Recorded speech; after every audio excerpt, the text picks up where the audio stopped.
out, we would greatly appreciate it. Um, so, what do you think about the black family structure from you're 39? Um, um, you got me by about six years. Um, from grandma, granddaddy back in the day, with a ton of kids with grandma, and now, like, what do you see the family structure, the black family structure, heading towards in America?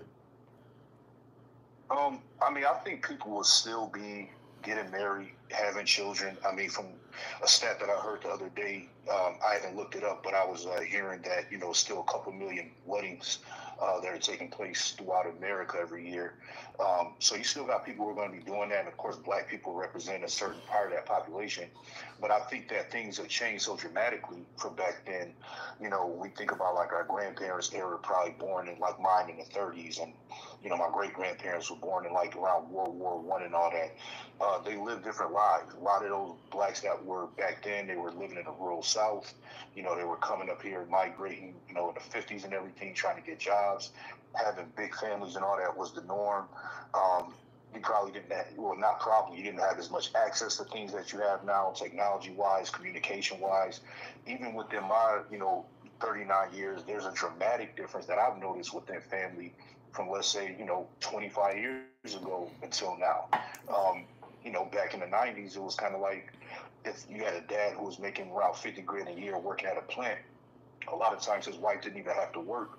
And, you could afford yourself pretty much a middle class income in a lot of places. Maybe not like in New York or LA or something, but for most of America, you could do that. Things were a lot more sustainable back then. But where it's going, man, I definitely don't see the black male household leadership thing increasing within our community over the years. I definitely don't see that. Right, I right, don't want to be so presumptuous to say it won't happen, but I definitely don't see it. We already have an exceptionally high single parent household rate. Some figures 70, some even up to 80%. I think that's going to be more of the norm. And if you look at just a lot of the ways that children are now, I mean, just the level of disrespect that a lot of them have. A lot of them are still sharp and try to do the right thing, and some of them aren't being raised right still. But, I know if I had a child right now, I'll probably be kind of petrified about having them grow up around these kids. You know what I'm saying? Like, I right. always talk to parents and I always ask them, people who are raised similar to me, like, how do you kind of deal with the things that they're putting out there in the school system and how early kids are being introduced to sex and things like that? It's a lot of pressure, man. So I don't see things becoming morally better, or ethically better in any way, shape, or form overall, but especially not within our community. Right, right.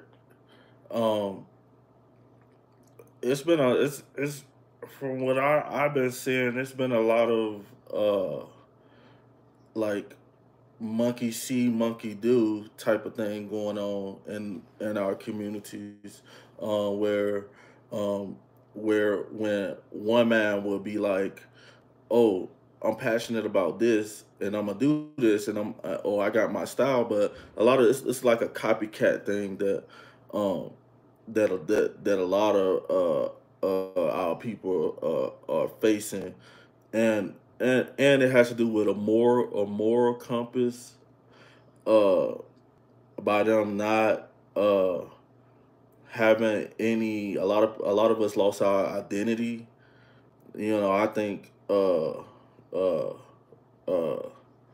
we lost our identity with all the how hard it's been on us here, and now we just got a bunch of um good African American people who are basically wasting their lives, you know, uh, having kids, and I got a daughter and one on the way, and I'm always thinking every day to, you know, I gotta work and provide, and I'm being there, I just think a lot of us we need to man up, but uh let's get back into your book, Designing the Unstoppable Black Man. Um, guys, if you guys can follow Wayman, I got a link in the description. The blog, vlog, YouTube channel. Um, um, can you tell us a little bit more about the structure of the book? No doubt, man. My whole thing when I create content in general is I try to focus on a niche and who am I actually trying to talk to when I create things. Right, Like I said, it's me really writing for myself, but then figuring out who else will be able to relate to that, and then that's how I craft. My stuff a lot of times. That's like my general framework. So my whole thing is I'm all about being practical and all about doing things that are workable and that are, you know, realistic.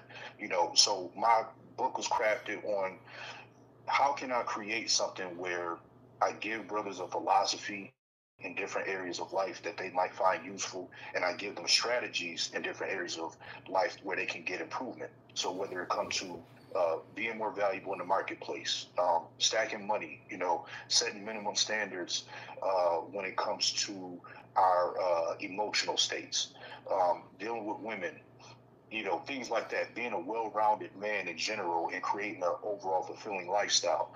That was the overall framework that I wanted to take. And when I was finished with it, I felt good about it. I felt like it wasn't too short, where I'm like skimming on stuff. It wasn't too long, where it's so overwhelming.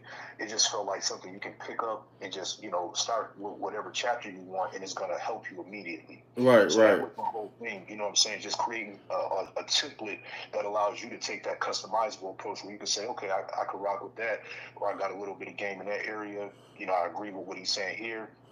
Let me use that in, combined with some other things that I got going on for myself.